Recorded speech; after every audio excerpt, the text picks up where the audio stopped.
प्रधानमंत्री मोदी ने कांग्रेस पर एक बड़ा आरोप लगाया है।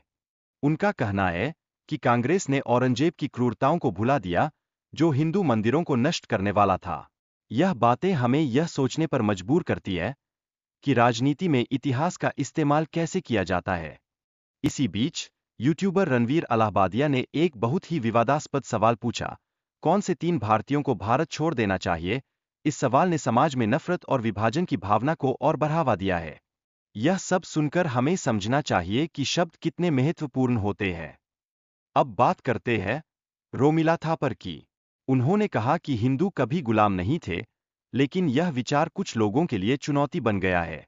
यह सोच हमें एक नई बहस के लिए प्रेरित करती है और हमें अपने इतिहास को सही तरीके से समझने की जरूरत है। शिवाजी महाराज की महानता भी कमाल की थी। उन्होंने धार्मिक स्वतंत्रता को बढ़ावा दिया और सभी को अपने धर्म का पालन करने की अनुमति दी। उनके शासन में पूजा स्थलों की देखभाल की जाती थी, जिससे सभी को एक साथ रहने की प्रेरणा मिलती थी। एक बार शिवाजी ने एक मुस्लिम महिला को सम्मानपूर्वक वापस भेजने का निर्णय लिया। यह उनके चरित्र की महानता को दर्शाता है। यह उनकी मूल्य और नैतिकता का प्रतीक है, जिससे हमें यह सीखने को मिलता है कि सच्चा सम्मान किस तरह किया जाता है। शिवाजी के सिपाही और सलाहकार मुस्लिम समुदाय से थे। यह इस बात का प्रमाण है कि उनका साम्राज्य विविधता और एकता का एक अद्भुत उदाहरण था। उनकी सेना में सभी धर्मों के लोग संगठित रूप से काम करते थे। शिवाजी की सेना में मुस्लिम नेताओं की भूमिका भी महत्वपूर्ण थी, जैसे दाऊलत खान और दार्या सारंग, जिन्होंने अपनी उल्लेखनीय सेवाओं से इतिहास में अपनी छाप छोड़ दी। यह दिखाता है कि जब हम साथ काम करते हैं तो हमें बड़ी सफलताएं मिलती है। आपको जानकर अच्छा लगेगा कि औरंगजेब की सेना में हिंदू राजपूत मिर्जा राजा जय सिंह थे। यह इस बात का प्रमाण है कि धार्मिक भिन्नता के बावजूद सहयोग संभव था। यह सोच हमें सिखाती है कि हम एक दूसरे की मदद करें। हालांकि औरंगजेब ने कई हिंदू मंदिरों को ध्वस्त किया, फिर भी हिंदू प्रशासनिक सदस्यों की संख्या में वृद्धि हुई थी।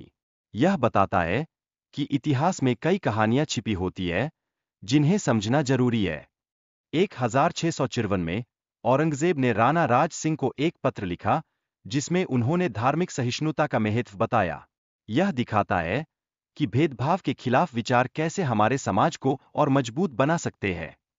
1687 में औरंगजेब ने बनारस में ब्राह्मणों और फकीरों के लिए घरों के निर्माण का आदेश दिया। यह उनकी सहिष्णुता की ओर इशारा करता है, जो हमें सिखाता है कि हमें सभी को स्वीकार करना चाहिए। औरंगजेब ने कई जगहों पर मंदिरों के निर्माण के लिए भूमि भी दी।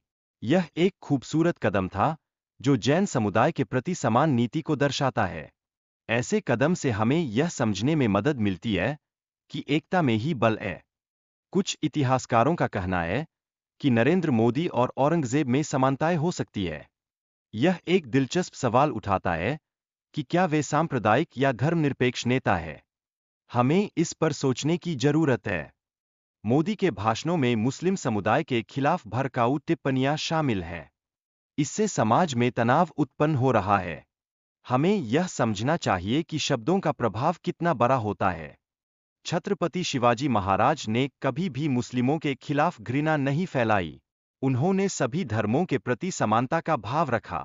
इससे हमें यह सीखने को मिलता है कि हमें एक दूसरे के प्रति सम्मान दिखाना चाहिए। समाज में ऐतिहासिक घटनाओं की गलत व्याख्या की जा रही है। यह दिखाता है कि हमारे इतिहास में हिंदू मुस्लिम संघर्ष की वास्तविकता कहीं अधिक जटिल है। हमें इसके बारे में सही जानकारी रखनी चाहिए।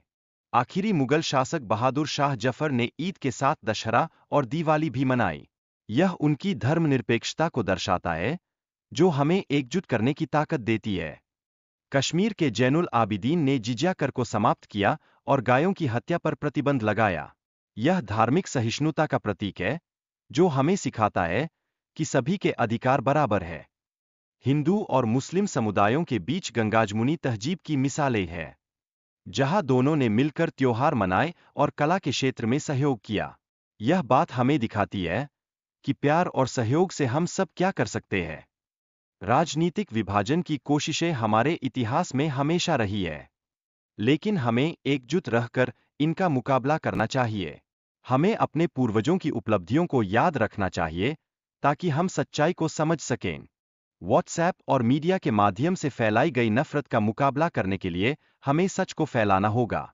यह हमारी जिम्मेदारी है कि हम अपने आसपास की जानकारी को सही रखें। हमें अपने वोट के अधिकार का प्रयोग करना चाहिए और सामाजिक संवाद को बढ़ावा देना चाहिए। यह जरूरी है कि हम अपने समुदाय में जागरूकता फैलाएं ताकि हम सब मिलकर एक खूबसूरत समाज बना सकें।